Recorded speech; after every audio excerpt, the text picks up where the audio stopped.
Deməli, indi SSH konfigurasiya eləyəcəyik. Bir dənə router atıram. Bir dənə PC atıram. Bir kabel.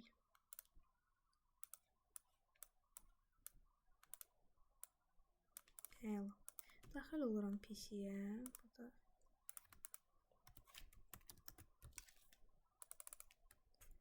bunda elə R1. Daxil oluram PC-yə və IP verirəm. Təbii ki, 168.1.0 şəbəkəsinin olduğuna görə. Daha sonra daxil oluram routera. Yazıram node, düşürəm enable, configuration terminal. Daha sonra təbii ki, username və passwordumuzu yaradaq. Düşdük aşağı. Daha sonra daxil olub interface gigabit 00 qoluna, no shutdown. IP veririk 192.168.1.254 təbii ki, 255.255.255.0 exit. Daha sonra SSH-ı necə konfigurasiya edirik? Birinci, uşaqlar hostname-in adını dəyişirik. Eləyirik R1. Çünki hostname-i dəyişməyəndə SSH konfigurasiyada problemlər yaranır, xəta çıxır. Yazıram IP domain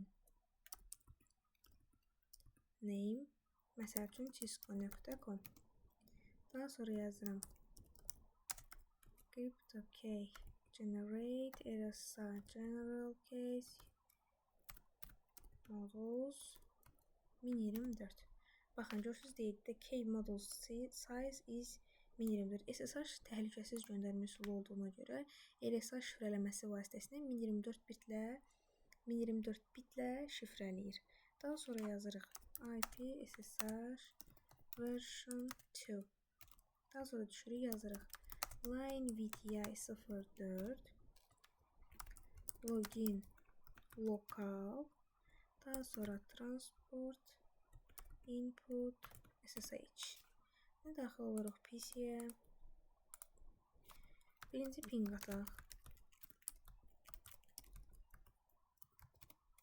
Aha, ping gedir. Ping gedir. Daha sonra yazıram. Buradan çıxıram.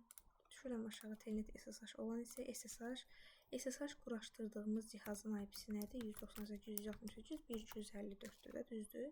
Username-də nə qoymuşduq? Lemon. Connect. Gördünüz? Password. Zaten username əvvəldən yazdığınız üçün sizdən sadəcə password tələb olunur. Bu da SSH-ın qısaca konfigurasiyası idi və bu qədər. Bir də bu hissədə uşaqlar mesaj növbəti var. Məsəl üçün, bax, exit edirsiniz, yazırsınız. Banner modudur. Əslində banner modudur, məsəl üçün. DSS-sız yazdınız salam.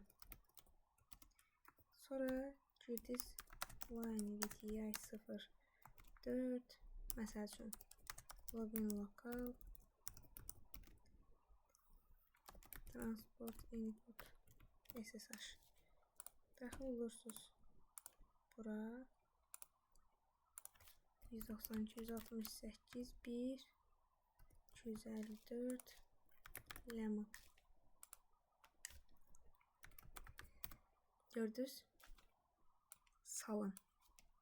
Banner modudur, sizin mesaj təyin edir. Banner modudur, salam. Məsəl üçün, burada indi gördünüz? Sistemə ilk girəndə də gördünüz, bura birinci verir. Salam. Bu qədər.